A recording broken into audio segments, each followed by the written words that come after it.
recorded live at 4ZZZ Studios, Meanjin, Brisbane. On 102.1 FM. And broadcast across Australia on the Community Radio Network. You're listening to Zed Games. Zed Games brings you the best in gaming news, reviews, community and culture. Want to reach out? Share your hot take? Or do you just want to share your favourite game? Find us on socials at ZED Games AU.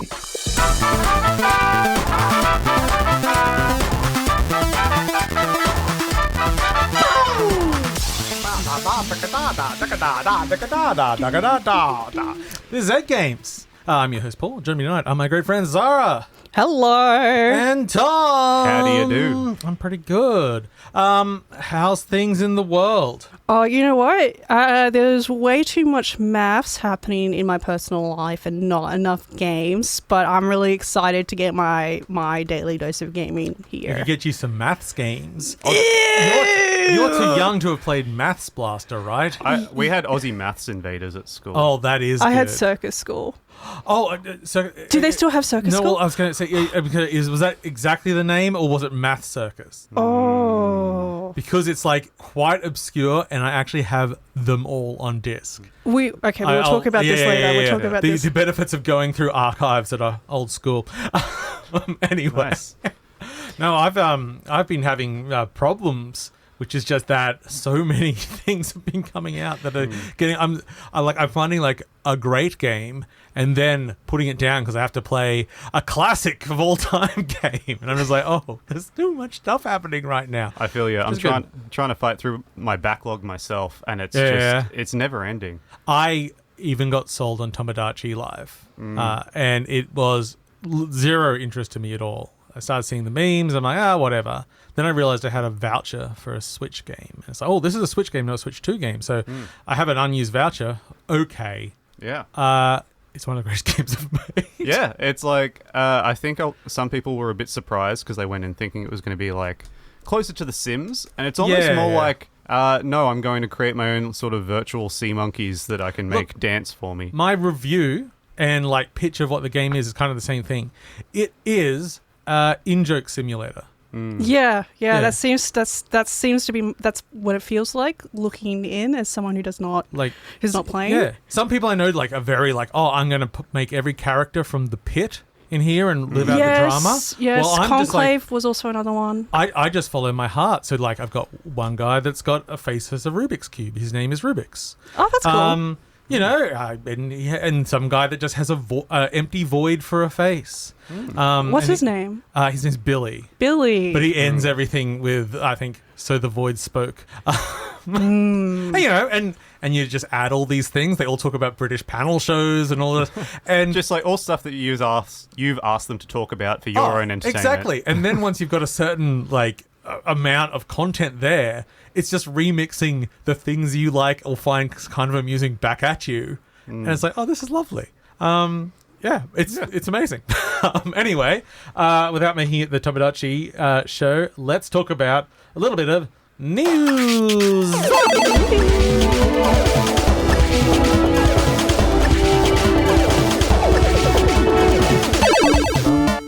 News! Okay, in the wee hours of this morning, at the early time of 8, which I've only been up for 4 hours at that point, we got a surprise drop Nintendo Direct. That Nintendo Direct was the reveal of the new Star Fox game, creatively entitled Star Fox. Very well picked up on that. Because Cloud was a Cloud. Fox McCloud. Who's Cloud? Cloud is a different video game character. The one with the big sword? I like the idea that Fox McCloud, if you're calling him just Cloud, it implies that his middle name is Mick. Fox Good old Mick. Cloud. He's Irish, don't you know? Anyway, Fox McCloud was part of the recent Super Mario Galaxy film because they were like, oh, let's put it in there for some cross-marketing promotional value. So they've announced their new Star Fox game, and the new Star Fox game is a remix of Star Fox again. Yeah, which you're kind of correct because Star Fox 64 is just Star Fox again. Yes, but it is very much a remake of Star Fox 64 in that the actual course layouts are the same. Yeah, it's closer to that, but it's like, what if we just injected modern day budget into And original Star Fox 64. make all the characters as furry applicable as possible. I don't know if the furries want these ones. Yeah, the furries are mad because these animals look too much like real animals. They or at least look like Fox does. that raccoon from Guardians of the Galaxy. Oh, is that not a good... I mean, you're not there. But you can now, in Star Fox, if you're using the chat feature on Switch to use them as digital avatars, like VTubers. Ew. Yeah. So you can, Woo. you can become Slippy the Frog. Oh. Yeah, I want to be Pigmadenga. the evil pig pilot. Like, it looks very nice, but I'm also like, I played Star Fox 64 20 years ago. Yeah. And Well, this is for the people who didn't play it aren't- 20 years- Yeah, oh. because they were like fetuses. I just realized that 20 years ago is an understatement. Yeah. It was like 97 or something, right? Oh, I did not need that reminder. Yeah. So, I mean, like, no, they could have played Star Fox Zero on the Wii U, which was also a remake of Star Fox 64. Star Fox, yeah, but Star Fox 64 didn't have that weird... Horrible control scheme. I didn't mind it, but there was that weird, like, tower defense spin-off minigame in it. Star Fox Guard? Yes, that's the Yeah. one. Oh, taking us back. Yeah, what I kind of wanted was them to say, oh, we've done this, and then there's a new campaign afterwards or something, because it doesn't feel like 64 exactly was brimming in content. But oh well, it's a game that looks fine. Also, I'm going to call this good news, Xbox is no longer developing Copilot for consoles. Yeah, they're pulling that out. Yeah, they're going out. The new CEO of Xbox, as they're moving off the Microsoft Gaming. I think they tried to change it to. They've gone back to Xbox. Asha Sharma said, "Today we promoted leaders who helped build Xbox, while also bringing in new voices to help push us forward. The balance is important as we get the business back on track." And before I continue, a lot of people were worried about Asha coming in because her previous role was the head of AI, and a lot of people have bad feelings about that. As part of this shift, you'll see us begin to retire features that don't align with where we're heading.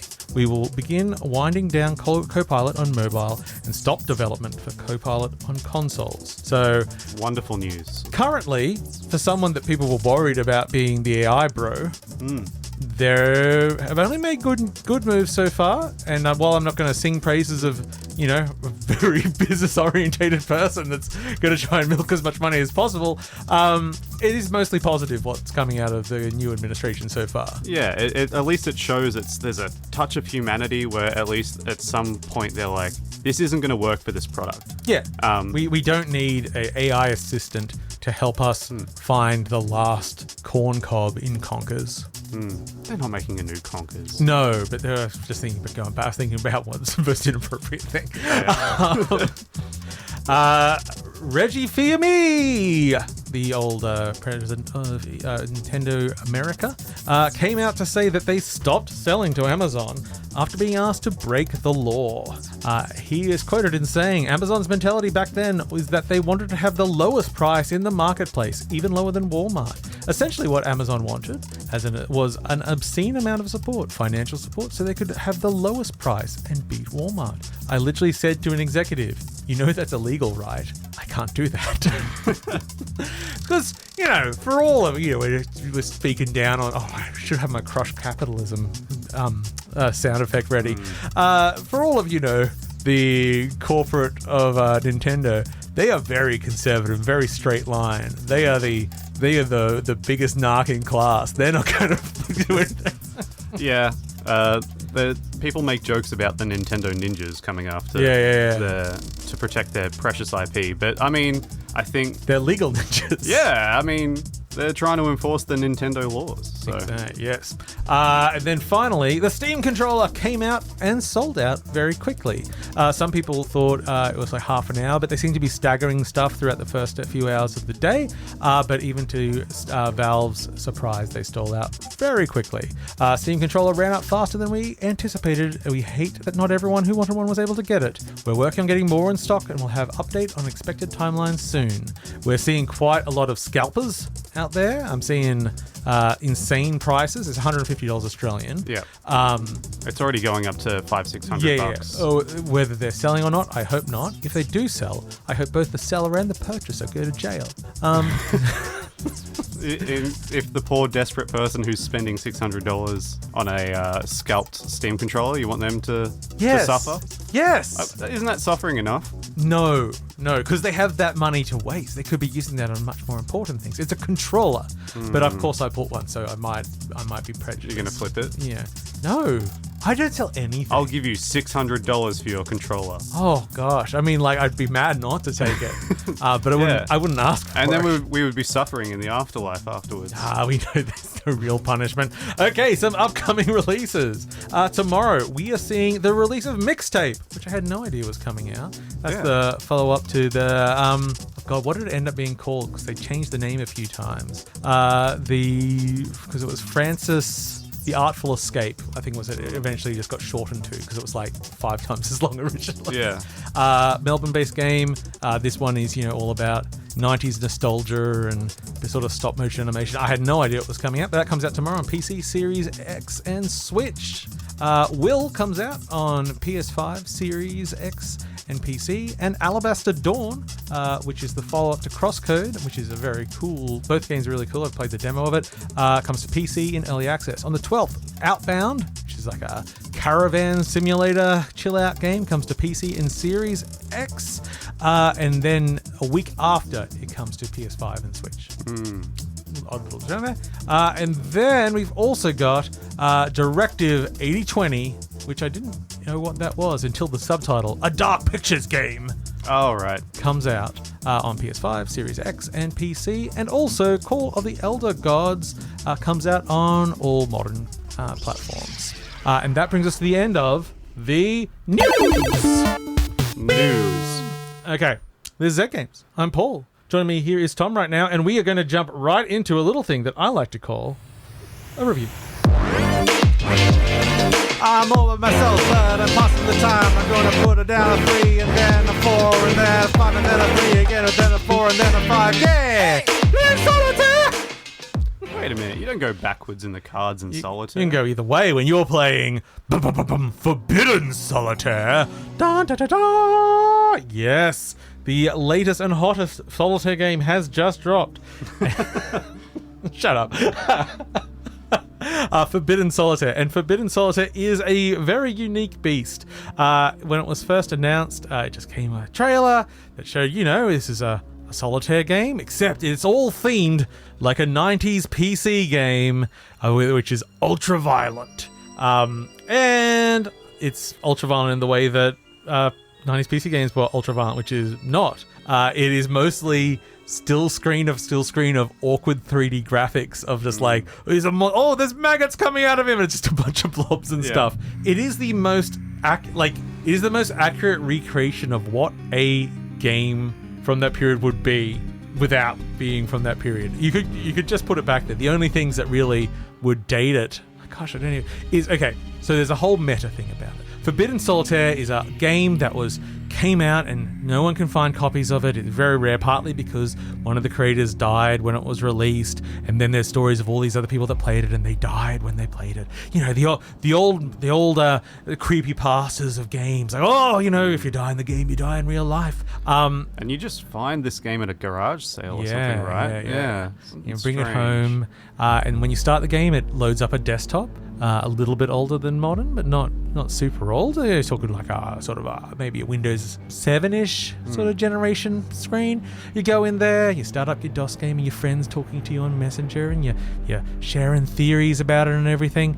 And when I first saw the game, because you're playing this sort of odd poker, which is you're trying to clear the board of all the cards, but also sometimes it's a battle, so you're trying to hurt, and there's jokers, which give you different modifiers and such. And I'm like, jokers and everything. I'm expecting kind of a modern. We took an old game and we made it a roguelike.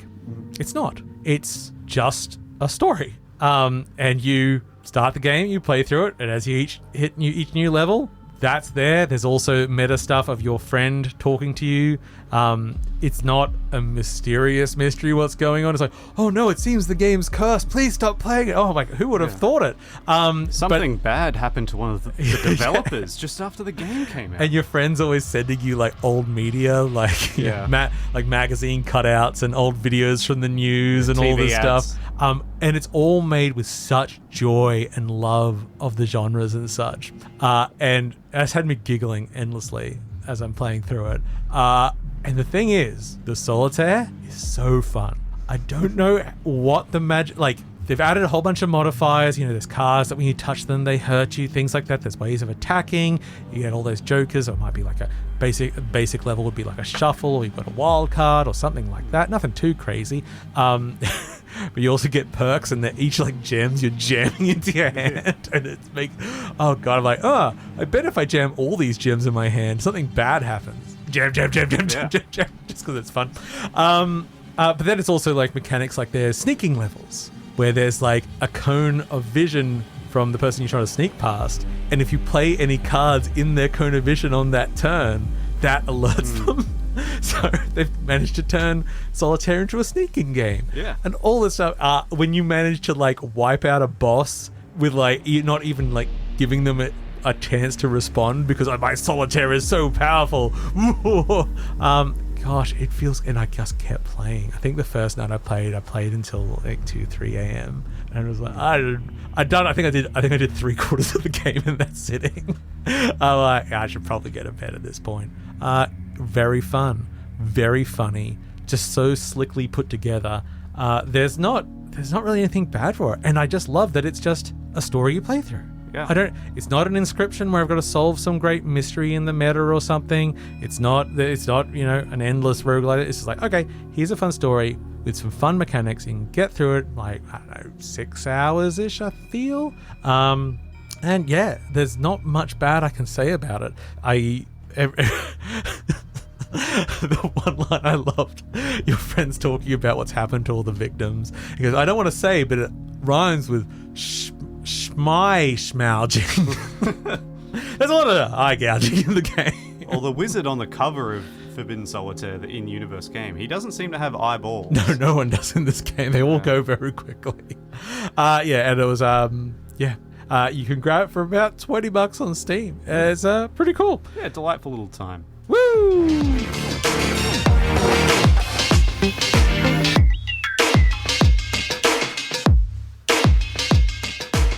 And right now we're going to do another review.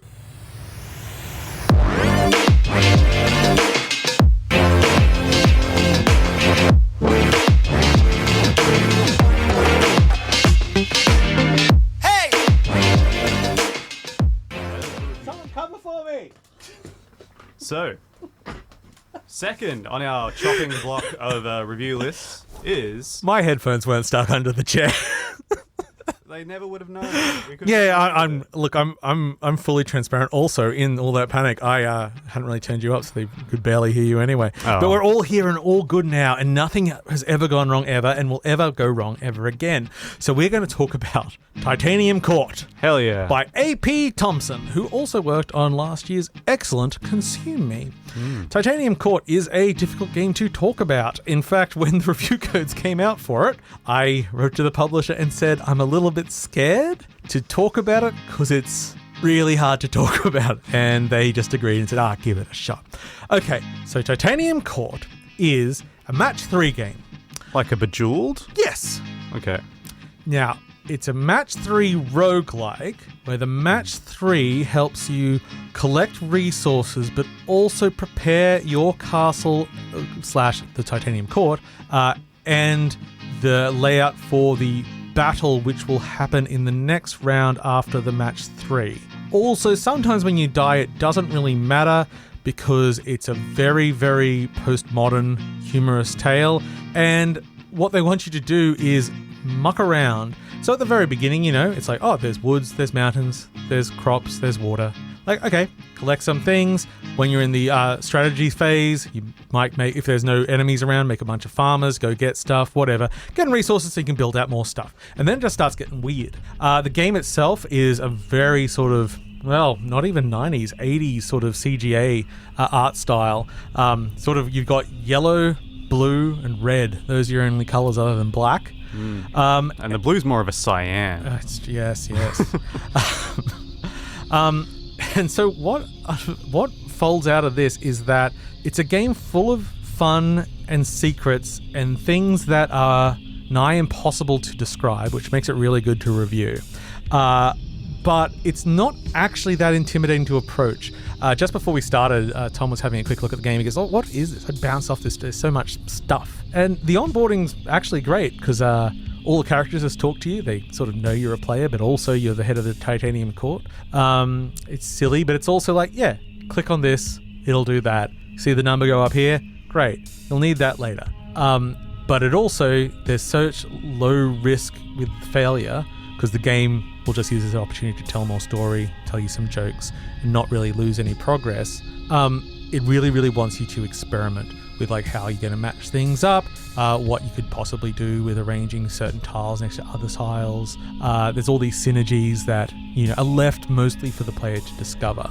It's similar to, the depth of something like an animal well or something where there is just a lot going below the surface, but it does give you the freedom to play around and get there without much risk, really. And it's pretty easy to play because it really is just a match 3 game. Then it's building a bunch of troops and seeing what happens, like an auto battle at that point. I guess it's like probably very easy to go and start experimenting with stuff when there's only such a limited amount of things you can do to interface with the game. Yeah.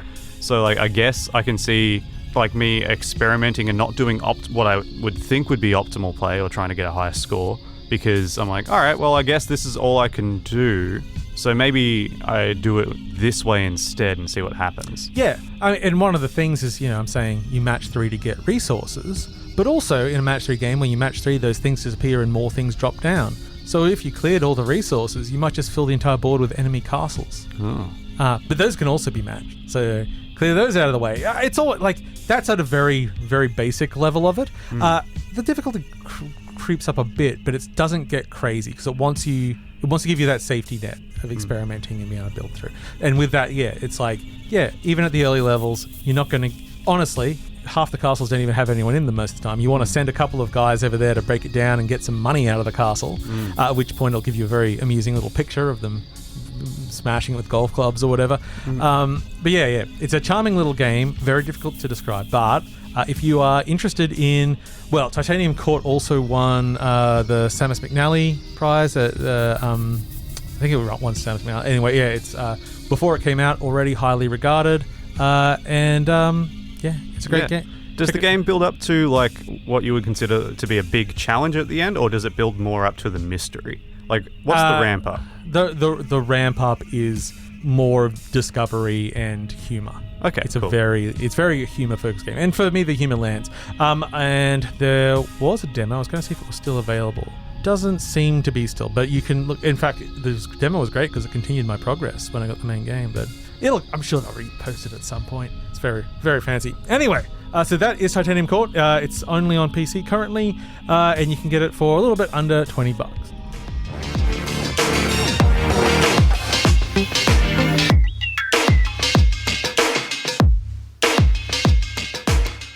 You're listening to Zed Games. I'm Paul. Joining me are Zahra and Tom. What up? And now, you're not going to believe it, what I'm going to try and do even again. Are you kidding me? I'm going to feed all the creatures. I'm going to make them a pizza and maybe a pie and maybe a souffle too. Hey! Da-ba-da-ba-da-da-da-da. Zahra, you missed it, but last time we did the review jingle, Paul dropped his headphones. It was really funny. Oh, I'm sorry, I missed that. Yeah, they were actually tangled around the chair all the way before the jingle, and I'm just trying to quickly untangle them. Oh, I time. thought that was just kind of like your deal, but No, I'm just kind of useless. no, Paul, you are Paul, I'm special. and you review games. I'm special in so many ways. Okay, we are talking about Creature Kitchen, which is a game we actually mentioned a few weeks back when I started playing a track from it. I'm like, it's sort of this PS1-ish styled, low poly. It looks kind of creepy, but I think it's not. I don't know. Anyway, so since then I played it. Creature Kitchen is a game where you cook food for creatures in a cabin in the woods at night.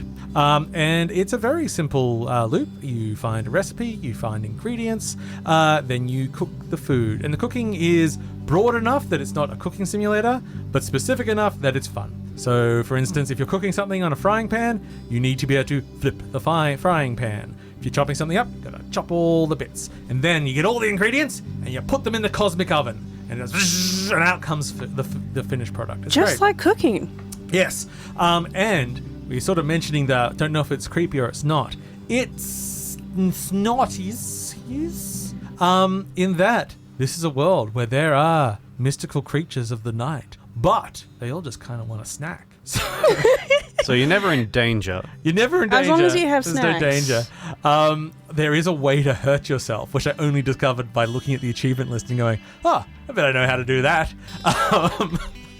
But it's just this fun, mystical world. Like, you get access to the pantry, and the pantry is infinite. So you can walk down it for hours if you want, but when you turn around, the door's just behind you. Oh my god. How eerie. So it's just like charming ideas and presentation, and the loop's really satisfying. And each area you unlock as you're getting further into this cabin, find new creatures, find new recipes. There's little puzzles along the way, nothing too taxing but fun still.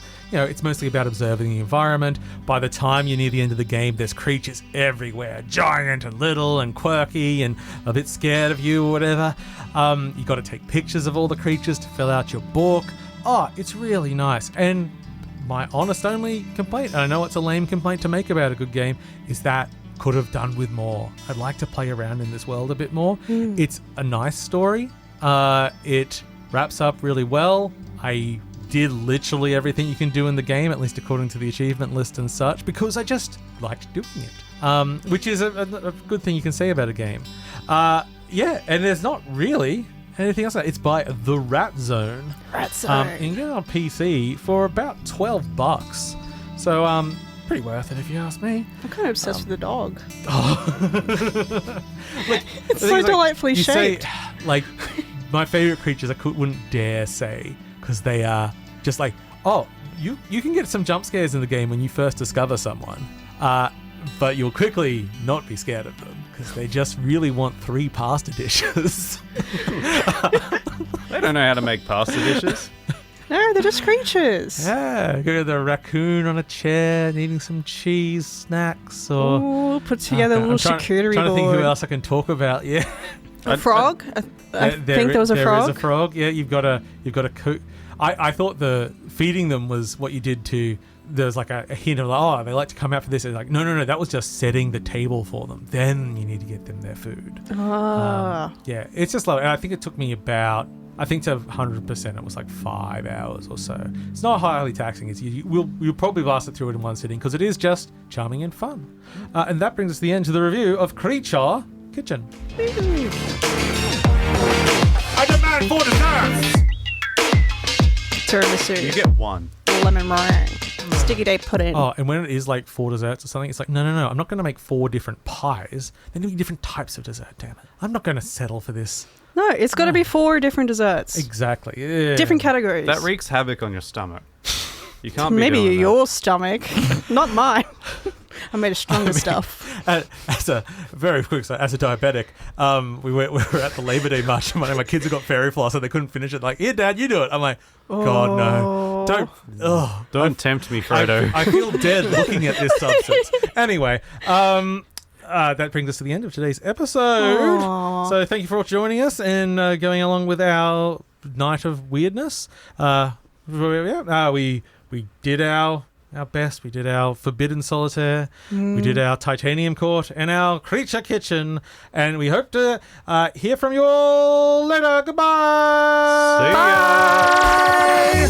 Thanks for listening to Zed Games. If you'd like to listen to more, you can find us on the Community Radio Plus app. Or find us on socials at Zed Games AU. See you next time.